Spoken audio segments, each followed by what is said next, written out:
Nebeský Otče, ďakujem Ti za život v hojnosti, ktorý si mi prislúbil v Jánovi 10:10.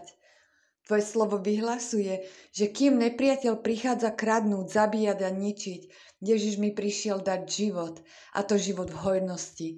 Pane, ja odmietam každý plán nepriateľa nad mojim životom a ja prijímam Tvoje božské požehnanie, pokoj, radosť a zaopatrenie. Naplň ma svojou prítomnosťou a veď ma po ceste spravodlivosti. Ďakujem Ti, Pane, že ma povedieš do plnosti svojho zaslúbenia. V Ježišovom mene. Amen.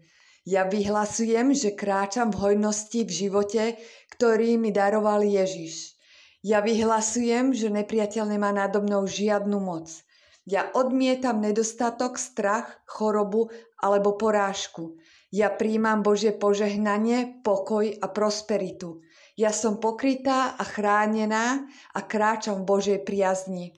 Každá oblasť mojho života je v súlade s Božou vôľou a ja odvážne vstupujem do plnosti jeho zaslúbení. V Ježišovom mene. Amen.